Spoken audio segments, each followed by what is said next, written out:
New York শহরের ভোজন রসিকদের জন্য এক আতঙ্কের খবর।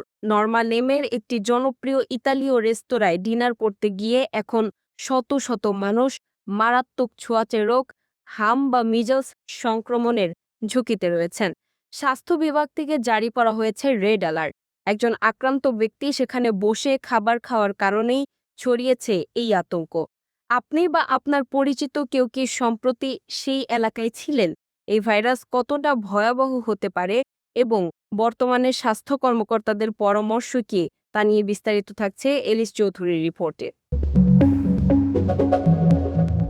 নিউ ইয়র্কের সেই ব্যস্ত ইতালীয় রেস্তোরাঁ যেখানে খাবারের গন্ধে ম করত চারপাশ, সেখানে এখন বিরাজ করছে অজানা আতঙ্ক। স্বাস্থ্য কর্মকর্তাদের মতে একজন সংক্রমিত ব্যক্তি ওই রেস্তোরাঁয় দীর্ঘক্ষণ অবস্থান করায় সেখানে উপস্থিত বাকি সবার মধ্যে ভাইরাসটি ছড়িয়ে পড়ার আশঙ্কা তৈরি হয়েছে। হাম বা মিজলস এতটাই ছোঁয়াচে যে আক্রান্ত ব্যক্তি চলে যাওয়ার পরও সেই স্থানে ভাইরাসটি বাতাসে ভেসে থাকতে পারে কয়েক ঘন্টা। সিটির স্বাস্থ্য অধিদপ্তর থেকে নির্দিষ্ট তারিখ এবং সময় জানিয়ে দিয়ে একটি জরুরি নোটিশ প্রকাশ করা হয়েছে। বলা হয়েছে ওই সময় যারা রেস্তোরাঁয় উপস্থিত ছিলেন তারা যেন অবিলম্বে তাদের টিকাদানের ইতিহাস বা ভ্যাকসিনেশনের রেকর্ড যাচাই করেন। বিশেষ করে যারা একবারও এমএমআর টিকা দেননি তাদের জন্য এই ঝুঁকি সবচেয়ে বেশি।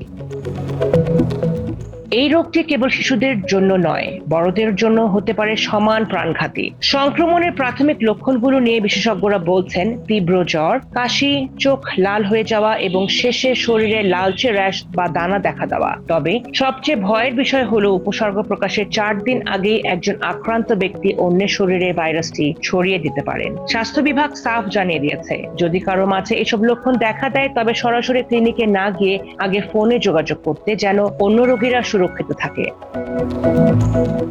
বর্তমানে রেস্তোরাঁটি গভীরভাবে জীবাণুমুক্ত করার কাজ চলছে। জনস্বাস্থ্য বিশেষজ্ঞরা বলছেন হামের মতো একটি রোগ যা প্রায় নির্মূল হয়ে গিয়েছিল তা এভাবে ফিরে আসা উদ্বেগের বিষয়। শহরবাসীকে আতঙ্কিত না হয়ে সচেতন হওয়ার আহ্বান জানানো হয়েছে। এই ঘটনায় নিউ ইয়র্কের জনাকীর্ণ স্থানে স্বাস্থ্যবিধি মেনে চলার প্রয়োজনীয়তা আবারও নতুন করে সামনে এলো।